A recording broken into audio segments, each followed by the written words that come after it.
नमस्कार दोस्तों, छोटी चर्चा ज्योतिष के ऊपर। पीछे एक श्रृंखला आरंभ करी थी आप लोगों के साथ में।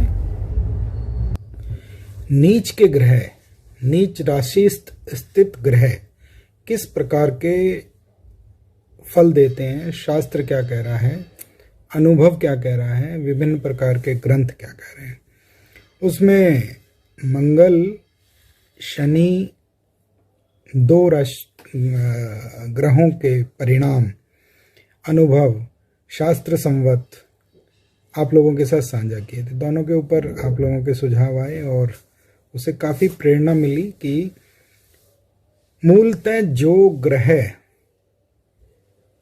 जन्म पत्रिका के अंदर नीच राशि स्थित ग्रह, नीच ग्रह कहा गया है, उसके अच्छे और खराब परिणाम दोनों ही प्राप्त होते हैं।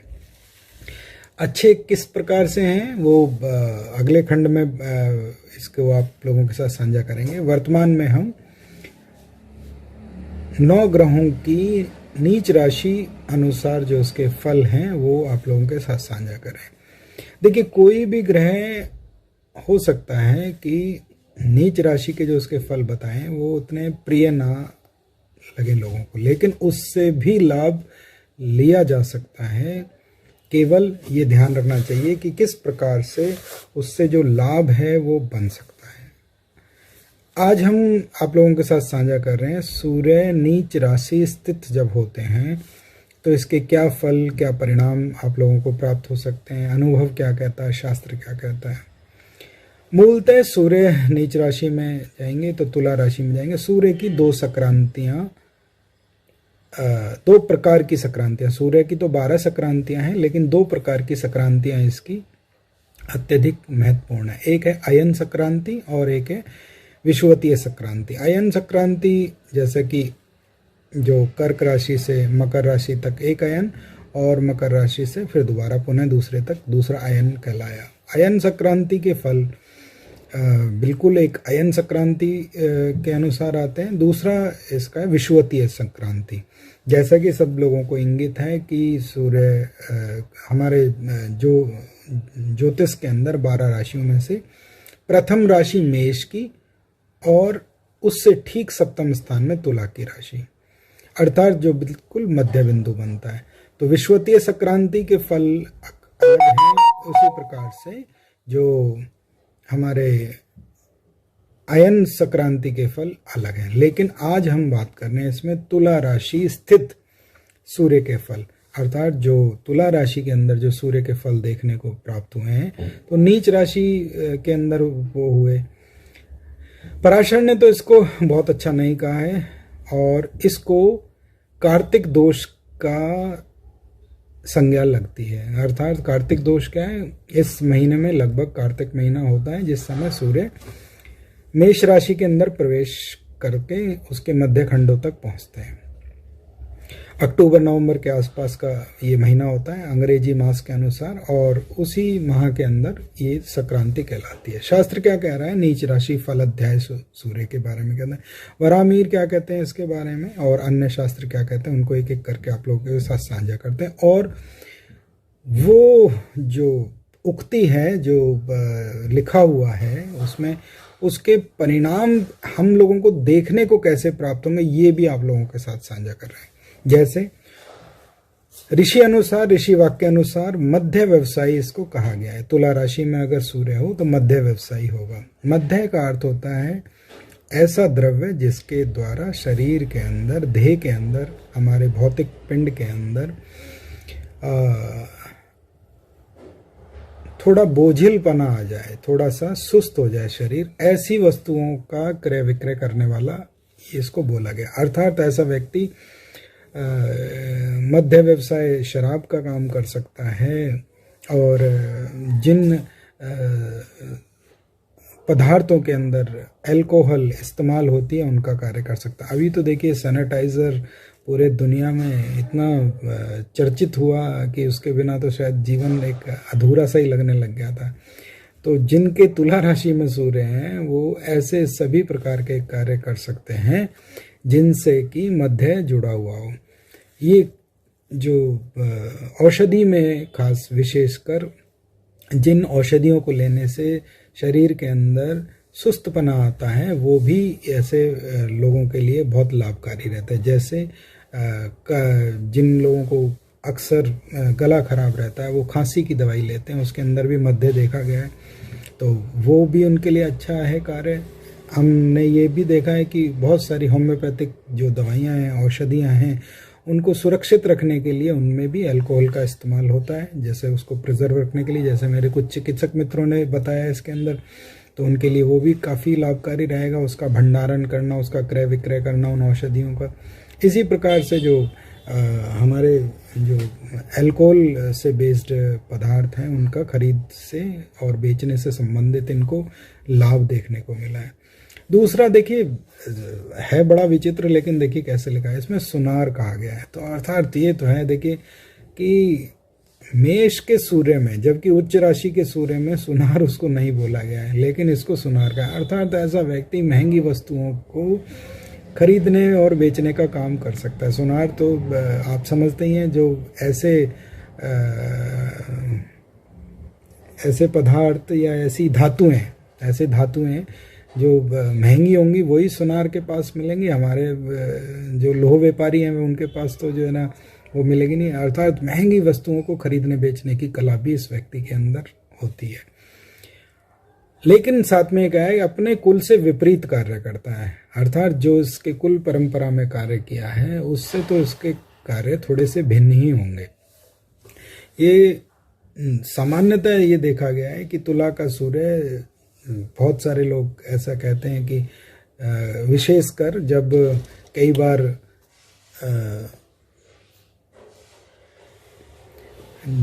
बार व्यवस्था से, प्रशासन से, सरकार से संबंधित, राजकीय सेवाओं से संबंधित चयन होता है या पूछा जाता है कि क्या मैं सरकारी नौकरी, राजकीय नौकरी मेरी को प्राप्त होगी, तो नीच का सूर्य देखते ही हमारे ज्योतिष के जो बहुत सारे जानकार हैं उनकी भ्रकुटियां तन जाती हैं कि शायद इसको तो ये व्यवस्था से संबंधित इसको कोई लाभ पहुंचने वाला नहीं है।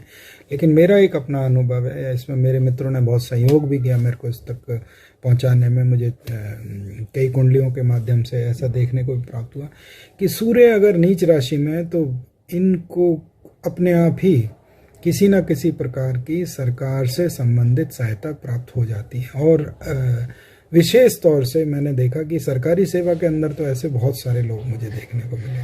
अब देखिए परिणाम तो उसके विपरीत जा रहे हैं, इसीलिए मैंने कहा ज्योतिष ग्रंथों को समझने का और उसके अनुभवों का विषय है। हम ये केवल ये कह दें कि तुला राशि के अंदर सूर्य है तो उसके परिणाम ऐसे प्राप्त होंगे, ये ऐसा है नहीं। फिर उसके बाद कहा है विदेश से लाभ लेने वाला, अर्थात ऐसा व्यक्ति जिनका तुला राशि में सूर्य हो, वो जो हमारे देश के बाहर की कंपनियां हैं, मान लीजिए आपका जन्म अमेरिका में हुआ है तो आप दूसरे देश की कंपनी में, आपका जन्म भारतवर्ष में हुआ है तो आप दूसरे देश की कंपनियों के माध्यम से लाभ ले सकते हैं, विदेश जाके भी बच सकते हैं, वहां से भी इसमें लाभ प्राप्ति के योग बताए गए हैं। एक इसके अंदर थोड़ा परिणाम ठीक नहीं है और वो सच में देखने को भी मिला है। इसको कहा है ये अचानक पतन का कारण भी बनता है, अर्थात एकदम इनका जो जीवन है एकदम ऊपर चलता जा रहा है और अचानक ही उसमें कोई विघटन पैदा जरूर होता है। क्यों, इसको ऐसा क्यों समझना चाहिए, क्योंकि जो तुला राशि है वो मध्य बिंदु है, मेष के बिल्कुल ठीक सामने तुला पड़ती है। अर्थात एक तरफ सूर्य, अगर नैसर्गिक भचक्र को लिया जाए तो मेष प्रथम राशि है और ठीक उसके सामने तुला राशि है। मेष पूर्व दिशा को इंगित करती है और तुला राशि पश्चिम दिशा को इंगित करती है, तो सीधा जाके एकदम से ही सूर्य अस्त होता है। संध्याकालीन सूर्य 7वें स्थान में होता है और नैसर्गिक जन्म कुंडली के अंदर 7वीं राशि ही संध्या है, तो इसलिए इसमें पतन का कारण भी अचानक से ही बनता है। जैसा कि अभी इसमें बोला कि जो विदेश से लाभ लेने वाला, तो सप्तम स्थान के अंदर जो दिशा है, वैसे तो राशियों की दिशा होती है लेकिन भावों की भी अपने आप में एक दिशा है, तो सप्तम स्थान की जो दिशा है वो पश्चिम दिशा है। और मूलतः जो भारतवर्ष में लोग बसे हुए हैं या जो भारत के अंदर जिनका जन्म हुआ है भारतवर्ष के अंदर, वो पश्चिम, अर्थात जो हमारे से दूसरे क्षेत्र के अंदर नगर बसे हुए हैं, शहर बसे हुए हैं, देश बसे हुए हैं, उसमें लाभ लेने वाला इसमें बताया गया है। एक इसमें कहा गया है कि इनको जो इनकी जो पहला जो जीवन के अंदर जो महिला की कुंडली है तो पुरुष, और पुरुष की कुंडली है तो महिला, इनके जीवन में जो पहला पुरुष या महिला जो इनके जीवन में आएगा तो उससे इनको अलगाव हो जाता है, अर्थात उससे किसी ना किसी तरह का दूरी बनने का इसमें योग होता है। ये तुला राशि के अंदर सूर्य में देखने को मिला है। वैसे भी जब 7वें स्थान में सूर्य के फल पड़े गए हैं तो इसमें एक है स्त्री द्वेषी, अर्थात जो अगर महिला की कुंडली हम पढ़ रहे हैं तो उसके अंदर ये इसको विरक्ति रहती है अपने जीवन साथी से, और अगर पुरुष की कुंडली पढ़ रहे हैं तो अपनी भार्या से, अपनी जीवन संगनी से, इनके साथ में थोड़ी भौगोलिक दूरी बता सकता है। कारण कई भी हो सकते हैं। मान लीजिए उनका व्यवसाय इस प्रकार का है कि वो कार्य पे जा रहे हैं और उनके जीवन साथी घर में, और वो जब वो घर में आए तो उनके जीवन साथी कार्य पे चले गए। गवर्नमेंट जॉब के लिए मैंने देखा ये सूर्य तुला के अच्छे परिणाम देखने को मिले हैं। साथ में इसमें कहा ना पर स्त्री लाभम, अर्थात अपने जीवन साथी से तो इतने लाभ प्राप्त नहीं हुए लेकिन पर स्त्री लाभ जरूर दे देता है ये। अब इसके अंदर डिकोड करें, इसको खोलने का प्रयास करें, इसको समझने का प्रयास करें तो क्या आया, मध्य व्यवसायी। मध्य व्यवसायी का अर्थ हुआ कि ऐसा व्यक्ति जो मध्य से संबंधित कार्य उनसे लाभ ले सकता है। सुनार का कार्य अर्थात महंगी वस्तुओं को खरीदने बेचने से संबंधित इसको लाभ मिलता है। अपने कुल परंपरा से विपरीत जाके कार्य करता है, तो जो इसके परिवार में चला हुआ, अगर जैसे मान लीजिए सबके सब व्यवसाय के अंदर लगे हैं तो ये अपना नौकरी के अंदर, जॉब के अंदर अपना तैयारियां करें, और ज़्यादातर लोग उनके घर में नौकरी में लगे हैं तो व्यवसाय की तैयारियां करें। शास्त्र जो कह रहा है हमें उसके अनुसार अगर उसको करेंगे तो बहुत लाभ देता है। फिर कहा विदेश से लाभ लेने वाला, तो कहीं ना कहीं जो बाहर की कंपनियां हैं, विदेश जाना है, वहाँ जाके लाभ ले सकते हैं। अचानक पतन, इस चीज़ का थोड़ा ध्यान रखना चाहिए कि आने वाले हर चीज़ के लिए पहले से तैयारी करके रखनी चाहिए कि मेरे को कोई किसी भी प्रकार का सेटबैक, नुकसान, अचानक सही हानि ना हो, मुझे उसके लिए पहले से तैयारी करके रखनी चाहिए। जीवन में आने वाली पहली स्त्री या पहले पुरुष से इसमें अलगाव होता है, तो पहले से मन को ये करें कि मैं जितना हो सकता है उसको पूरी तरीके से निभाने की कोशिश करूँगा। सरकार से लाभ लेने के लिए अच्छा है, ये गवर्नमेंट जॉब इसके अंदर नजर आती है। ऐसे तुला राशि के परिणाम ज्योतिष शास्त्र के अनुसार देखने को मिले हैं। साथ ही इसमें एक बात और कहेंगे कि ये कार्तिक दोष भी है। कार्तिक दोष के लिए जो ऋषि हैं वो कहते हैं कि इसमें माता पिता के सुखों में कमी आती है, और नैसर्गिक जो सूर्य हैं वो शारीरिक रूप से अगर देखा जाए तो हमारी हड्डियों के, हमारी आँखों के, नेत्रों के, हृदय के, इनके ऊपर, और पूरे महीने में देखा जाए तो हमारा जो पूरा का पूरा एक शारीरिक विकास है उसके कारक हैं सूर्य। तो इसलिए तुला राशि के सूर्य के लिए नीच अवस्था से इसके जो खराब परिणाम है वो ना प्राप्त हों, तो इसमें मंत्र जाप सूर्य का ओम आदित्याय नमः, भास्कराय नमः, सूर्याय नमः अत्यधिक लाभकारी रहता है। साथ ही जो इसमें दान पुण्य है वो तुला राशि के दान पुण्य किसी खंड में आपको बताएंगे कि तुला राशि के दान किस प्रकार से किए जाते हैं, या जो विवाहित लोग हैं या जिनके साथ विवाह संबंधी समस्या तुला राशि के सूर्य के कारण से हो सकती है उसके परिहार किस प्रकार से, कार्तिक दोष की शांति के अध्याय में वो आप लोगों के साथ साझा करेंगे। तो उससे आप लोगों को काफ़ी लाभ मिलेगा। ज्योतिष की चर्चा छोटी में आप लोगों ने भाग लिया, धन्यवाद, साधुवाद, आपका बहुत बहुत दिन शुभ रहे। कल शिवरात्रि के उपलक्ष्य में जितना बन सका आप लोगों के लिए, वसुधरा के लिए, सभी के लिए जो प्रार्थना हो सकती थी करी। धन्यवाद। चैनल को सब्सक्राइब करें और अपने अनुभव हमारे साथ जरूर साझा करें। प्रणाम।